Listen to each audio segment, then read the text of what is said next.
Hi, my name is Dr. Kathy Boehme with the Drake Center. I am here to answer some questions that you may have about common myths in kitty nutrition and diet. Dr. Boehme, can my cat live on a vegan diet? There are vegan diets formulated for cats. However, I think it's important to know that cats are obligate carnivores.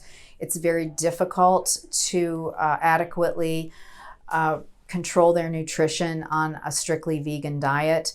Even on a vegetarian diet, it becomes difficult to formulate a diet for cats. There are some on the market. However, studies that have been done on those diets show that they have their labels are oftentimes inaccurate and they are deficient in the amino acids that are necessary for obligate carnivore bodies.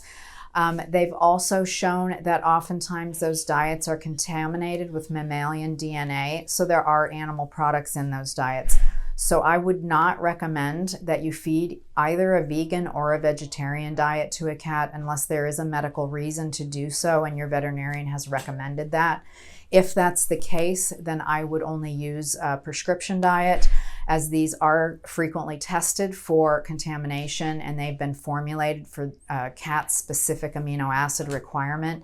Or I would work with a veterinary nutritionist to formulate a vegan diet that you then home cook for your kitty. Is wet food better for my cat than dry food?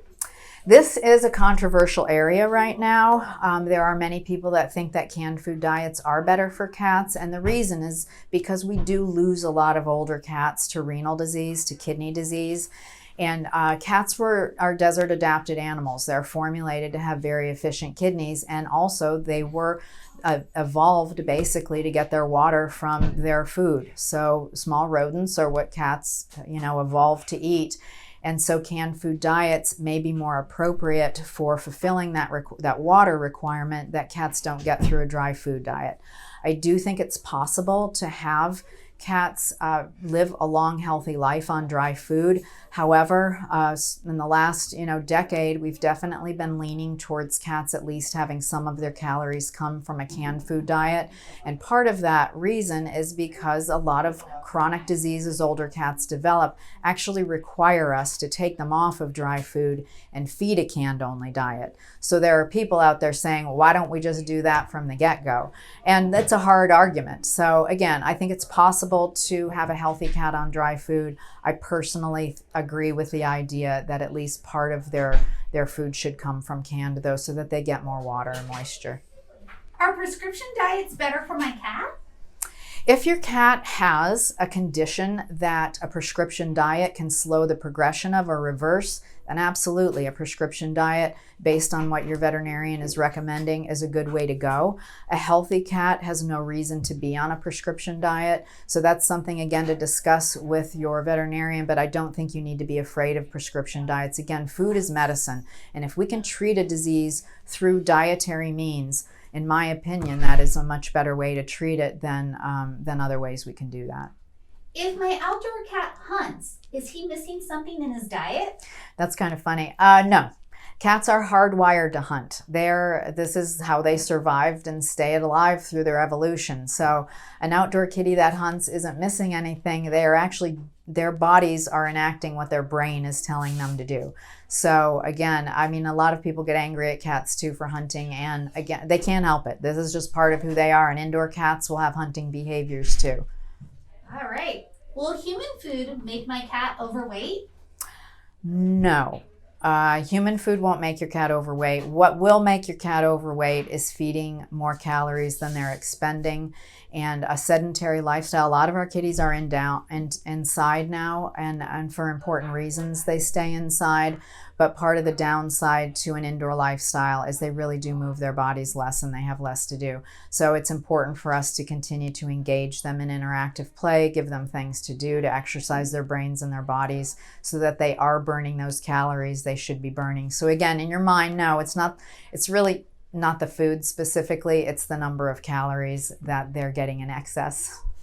Will free choice feeding, meaning leaving the food out all the time, make my cat overweight? That definitely could, yes. Cats don't typically regulate their intake, so some cats do. I mean, I've definitely have clients who leave the food out all the time and their kitties are beautiful and lean, but that's not the norm. Most cats will overeat. So if you have a grazer, meaning you've tried to meal feed your kitty, which is the ideal way to feed, even if it's multiple small meals a day, and they're not going to eat that way and they're grazers, then you just have to control the amount of calories that you're leaving out. So you have to control the food. So you can, leave a set amount out that you've measured out in the morning, and when it's gone, or you can divide that set amount into 2 times that you put it out, however you want to do it. But bottom line is you need to control the amount of calories that they have exposure to every day. Last question. Are there any other common cat food myths that you want to touch on? There are a lot of myths with cat food, just like there's a lot of myths with our own nutrition. Nutrition is basically a science that is changing frequently right now as people become more interested in it for themselves and for their pets.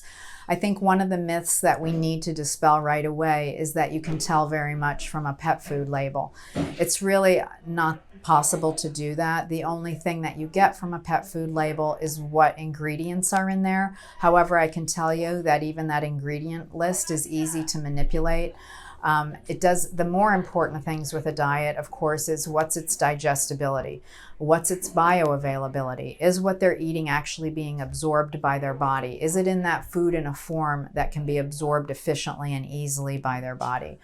Are the nutrients that are in there actually what's put on the label? They also can do something called ingredient splitting. The public has now decided there are certain things that are bad to have in pet food. So pet food companies can actually split that into something different, call it 2 different things, and so it goes lower down in the label so it looks like there's less of it in the diet, meaning it's no longer the first ingredient or one of the first ingredients. So I know I have people frequently, email me a label and ask me if it's a good diet. And I can tell you that it's just simply not possible to tell if that's a good diet from a label. There are things to look for in foods. The World Small Animal Veterinary Association has come up with a list of things that consumers should look at to choose a diet for their pet. That's actually a good resource. It is not a perfect resource. There are definitely problems with the list. However, it's the best thing that we have right now. Some of the things on their list, though, I think are a little difficult for a person to traverse. There's a second organization called the Veterinary Nutrition Alliance that has taken some of the questions from the first association, and they've actually surveyed pet food companies to try and find those answers. So those are 2 resources. If you really are looking to try and determine what might be best for your pet, those are 2 resources that you can look at. Of course, we will help guide you, but again, there are new diets on the market coming out all the time, and it really is impossible for us to be well versed in all of them. It's impossible for anyone to be well versed in all of them. So it will take a little bit of detective work on your part, and again, you watching your pet and their health and determining, is this diet good for my pet? But that's one of my big beefs. Another one I'll just mention really quickly is the byproduct concern. A lot of people are very concerned when they see byproducts on the label, but I want you to know that byproducts are actually organ meats. These are not indigestible products like hooves and feathers and beaks and nails. These are actually organ meats like spleen, liver, kidney. These are good for our pets. So I don't want you to have the impression that byproducts are bad for pets. They're actually highly edible, digestible, and nutritious. So thank you very much. I hope I was able to answer some questions for you. If you have more questions about your own pet's individual diet, please feel free to call the Drake Center and schedule an appointment to go over the health concerns that you have. Thank you so much.